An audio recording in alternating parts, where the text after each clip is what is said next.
Hi there, this is Holly from Let's Plan making an updated tutorial video about the Google and Apple Calendar links. So just recently, maybe yesterday, Apple did an iOS update affecting some iPads, not all.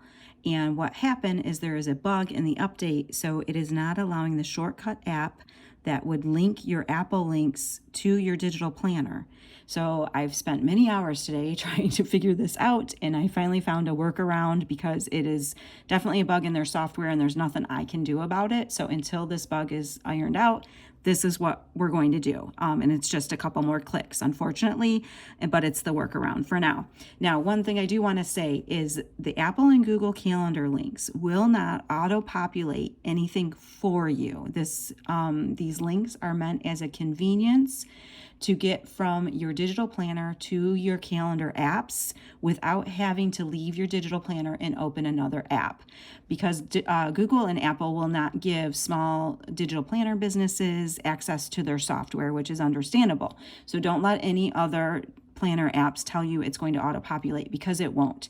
Until, in the future, maybe it will, hopefully.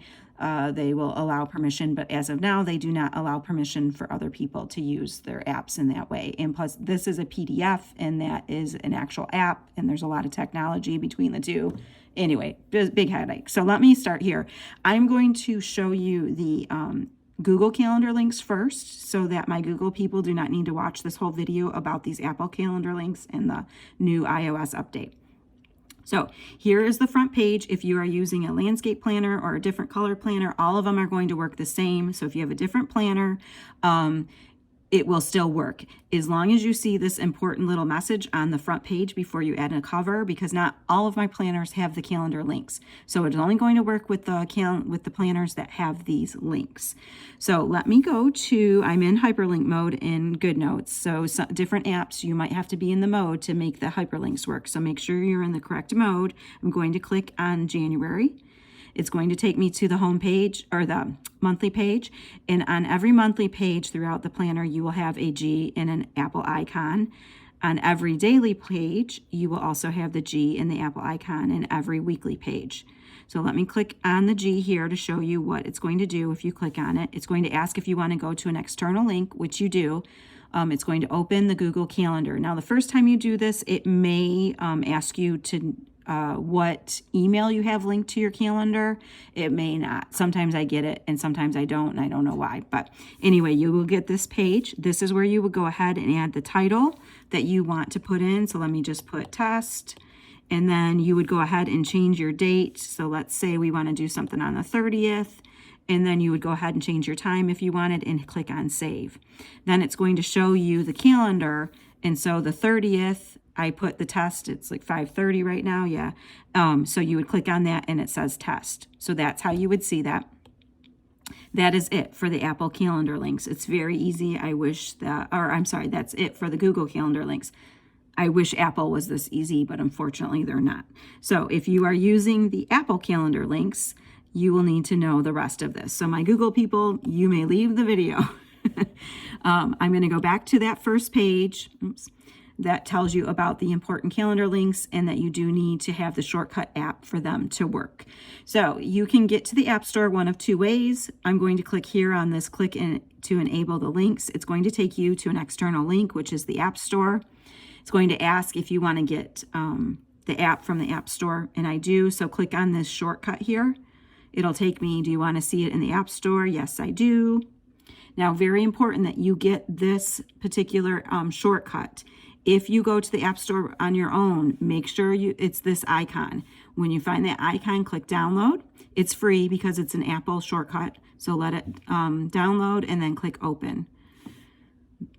And then once it's open, we have to go into the settings on our iPad. This is very important. If you skip this step, it will not work. So go back to your home button on the bottom of your iPad.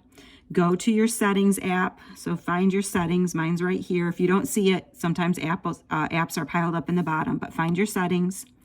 Once you're in your settings, you have to scroll and find the app that we just downloaded, that shortcut app. So if you use your finger or pencil, you can move this side, and right there is my shortcut. Make sure you're clicking on the one that has that exact icon. And then over here, it's going to say private sharing. You have to enable private sharing for the app to work. You can come back and disable it once your app is set up if you want to.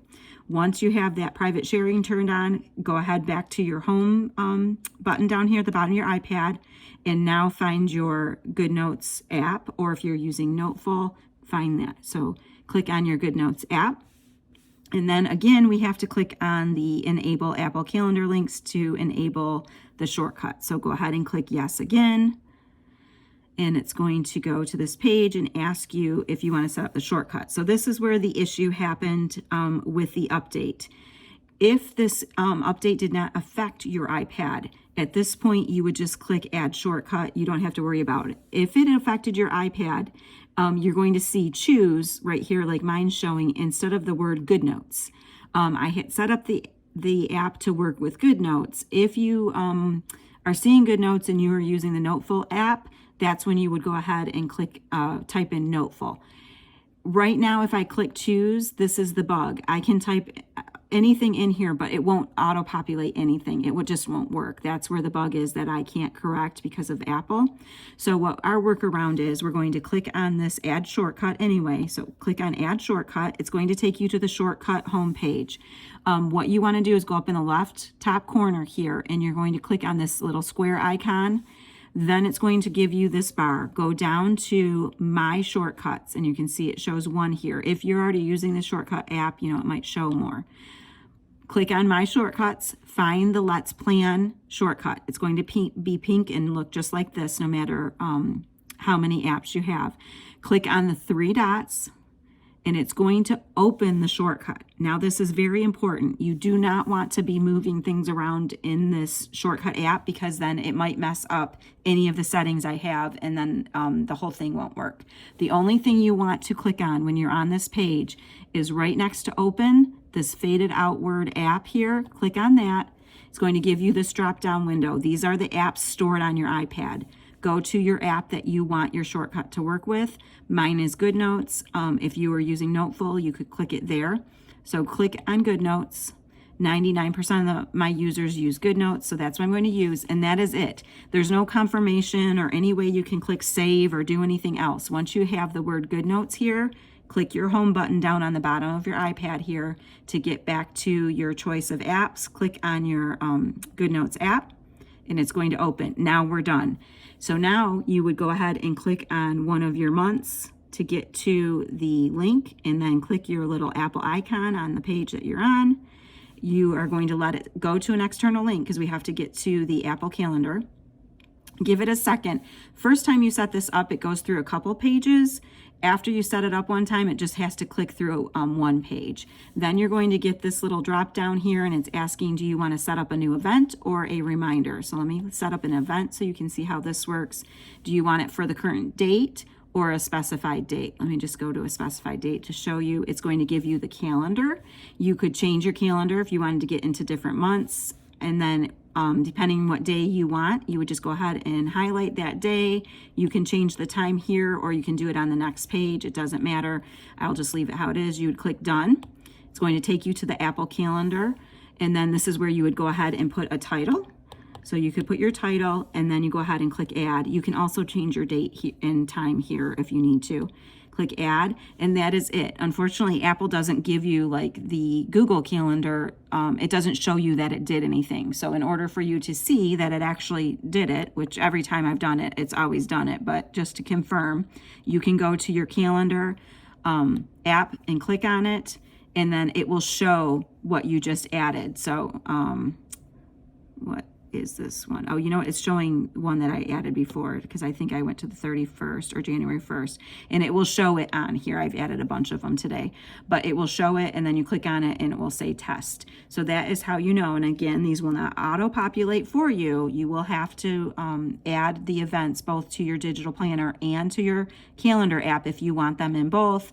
You could do like a copy and paste to make it quicker and easier. Let me go back to the app to show you how you would do a reminder really quick.